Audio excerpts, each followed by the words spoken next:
Hello everyone, have you ever wondered how a company can invent the future and lose it at the same time?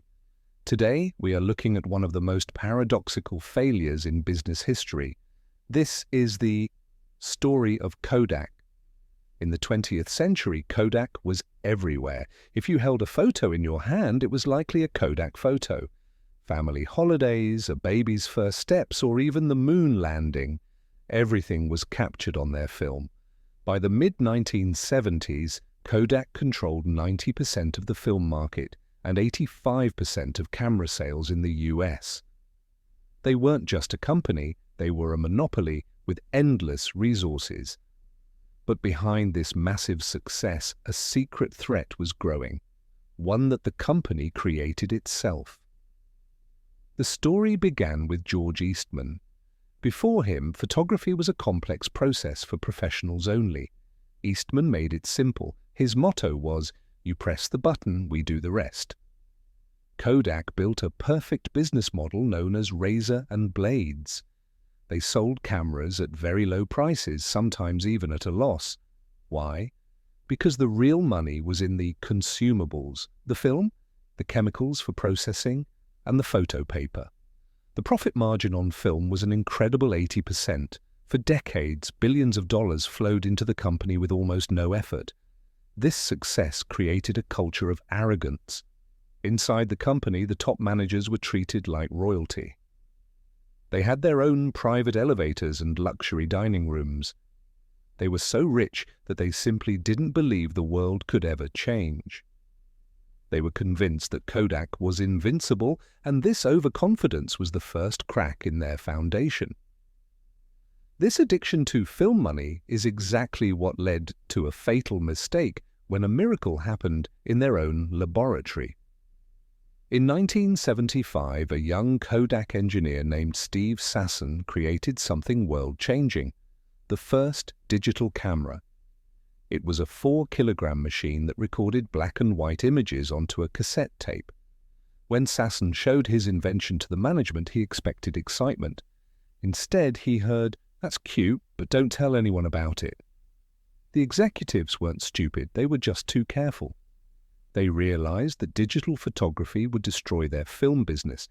Instead of leading the revolution, they decided to hide it. They hoped that the era of film would last forever. But while Kodak was hiding the future in a safe, the rest of the world was moving forward. In the 80s and 90s, Japanese companies like Sony, Canon, and Nikon entered the scene. They didn't have massive film factories, so they had nothing to lose. They started investing heavily in digital technology. Kodak saw this coming. In fact, they spent billions on research, but inside the company there was a civil war. The film department, which brought in all the profit, constantly blocked the digital department. Every time a new digital idea was proposed, it was killed to protect film sales. This is a classic innovator's dilemma. You are afraid to sacrifice today's profit for tomorrow's survival.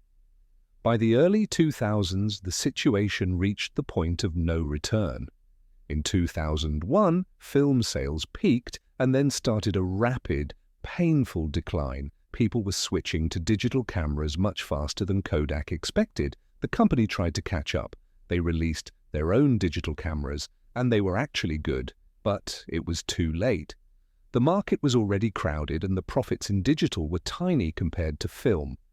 Then, in 2007, the iPhone arrived. Smartphones instantly destroyed the market for basic cameras.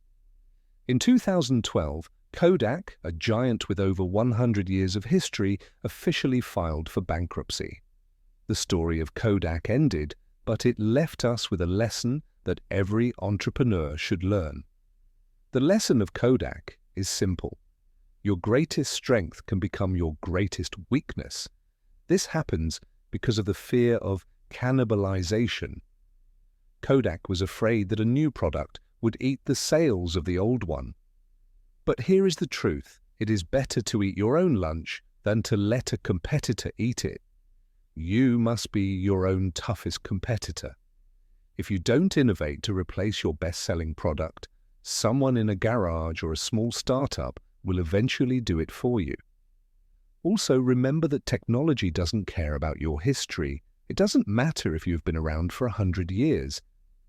The market only cares about value. Kodak stopped providing the best value, and the market punished them for it. If you are not willing to kill your own product with something new, someone else will do it for you. In the world of technology, standing still is the same as moving backward. Thank you for watching this story. I hope it gave you some food for thought.